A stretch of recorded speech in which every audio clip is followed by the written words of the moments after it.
Hey everyone, I'm sending you a big high five wherever you are in this moment. This video I'm making for those of you who are like, why is Suzanne Burdick beginning to make all these videos on YouTube, and why does she seem to care about voicing our desires? Why does that matter? So I'm wanting to share with you a bit about my background and explain why it is that I care about this.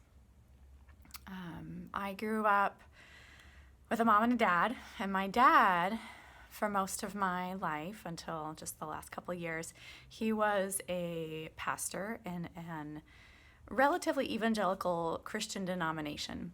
I used to describe it by if you mixed Baptist and Lutheran, you kind of get this denomination.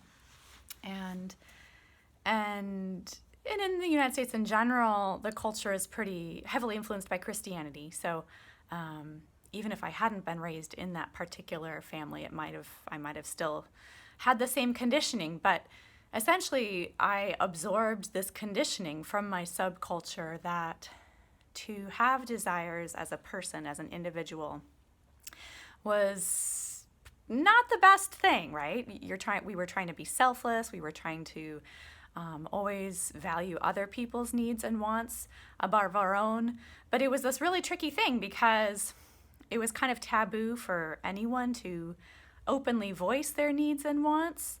So there were many really boring play dates when I would say to a friend, "What do you want to do?" And she would be like, "I don't know, what do you want to do?" And we would go back and forth like this for a long time. And I think now, reflecting on it, it was part of our conditioning of we didn't want to selfishly say, "I want to do this." And then, so desire was seen as selfish. There was a lot of conditioning of not expressing our desires. Of course, take that to the nth degree in terms of sexual desire.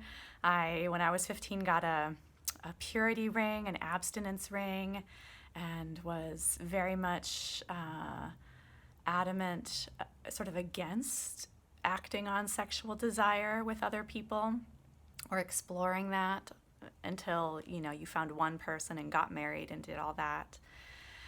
And in my 20s, I went a long time down that road of trying just to give to other people. And I talk about this a bit on my relationship coaching website on the bio page there of my path. But I sort of hit a rock bottom experience where I realized I couldn't do that. You have to engage in self-care. And slowly the universe, God, consciousness, my higher self, whatever name you want to give it, it began to teach me a new way and kind of clear up a misunderstanding that the misunderstanding was that loving oneself and loving other people, that those were at odds with each other, or that going after what you as an individual want, that is somehow threatening to other people and not loving to other people.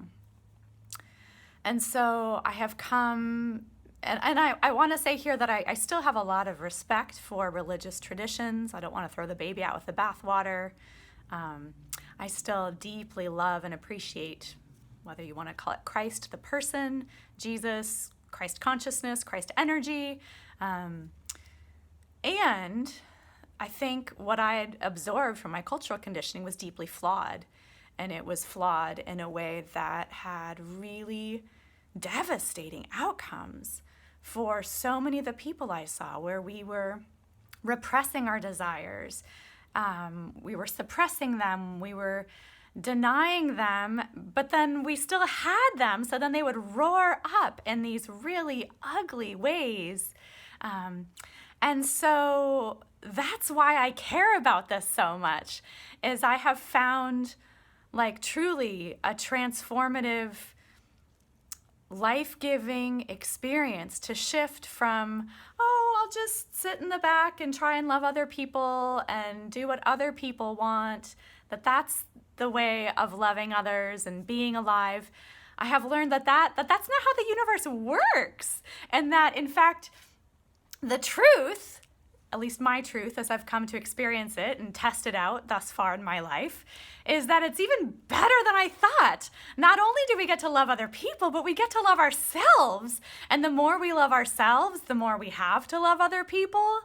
And that the more I get in touch with what it is I want and I dare to express that, that opens up, like I've said in my previous videos, deeper intimacy with people, empowerment, joy. So that is why I care so much about this, and I hope you find this inspiring. I hope if you can relate to any of that conditioning, whether or not you were raised Christian, I hope you can find the nuggets of joy that are still in that tradition, and also rethink the elements that may have been holding you back or been misleading you. So thank you for showing up with me. Life is not always easy, so I really do appreciate you showing up, daring to grow, daring to be authentic. I appreciate you. I love you. Hope you have a fabulous rest of your day or evening. See you next time.